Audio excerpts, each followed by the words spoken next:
Identify करेंगे कि ये एक्सप्रेशन पॉलिनोमियल है या नहीं। तो आपको सिर्फ ये देखना है कि वेरिएबल आपका क्या डिवाइड में है, क्या वेरिएबल आपका रूट में है।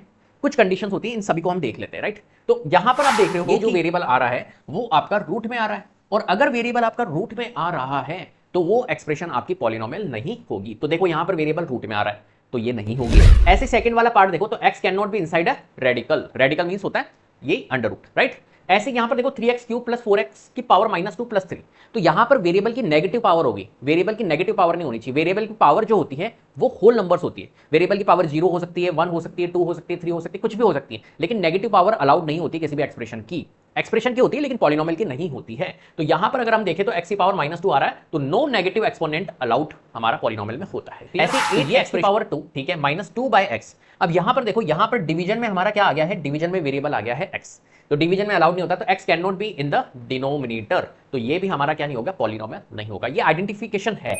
4 की पावर x प्लस 3, अब यहां पर इस केस में देखो, यहां पर क्या हो गया, x को क्या बना दिया, x को हमने एक्सपोनेंट बना दिया, तो x can not be N exponent, ये भी हमारी पॉलिनोमियल नहीं होगी। ये एक्सप्रेशन है बट पॉलिनोमियल नहीं होगी। ऐसे यहां पर देखो 5x की पावर 1/3 प्लस 3x की पावर 2 -2, तो यहां पर x की पावर क्या आ गई है, x की पावर 1/3। अब देखो x की पावर जो वेरिएबल होता है उसकी पावर क्या होती है, होल नंबर के फॉर्म में होती है, तो यहां पर तो वेरिएबल की पावर क्या हो गई, एक तरह से फ्रैक्शन फॉर्म में आ गई, तो ये अलाउड नहीं होती, तो exponent can not be a fraction, तो ये भी हमारा क्या नहीं होगा, पॉलिनोमियल नहीं होगा। तो ये कुछ बेसिक सी चीजें हैं, वो आपको पता होनी चाहिए कि गिवन एक्सप्रेशन पॉलिनोमियल है या नहीं, इसके ऊपर बेस्ड क्वेश्चन हमारा आता है।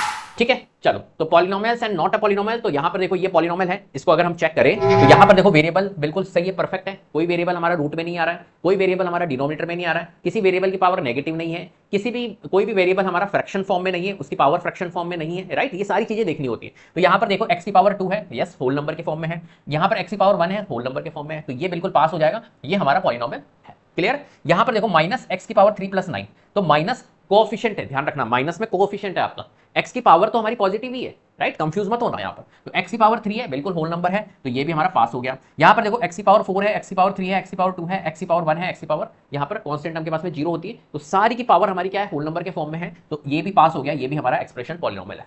अब नॉट अ पॉलिनोमियल में देखें तो ये देखो आपका 10x की पावर -1, तो हमारे को पावर क्या दिख गई है, नेगेटिव दिख गई है, इसलिए ये हमारा पॉलिनोमियल नहीं होगा, सिंपल सी बात है, राइट। यहां पर देखो x जो है वो रूट में दिख गया, इसका मतलब ये पॉलिनोमियल नहीं होगा। यहां पर x जो है वो डिनोमिनेटर में दिख गया, इसलिए ये हमारा पॉलिनोमियल नहीं होगा। इस तरीके से आइडेंटिफाई करते हैं, बहुत ईजी तरीका होता है।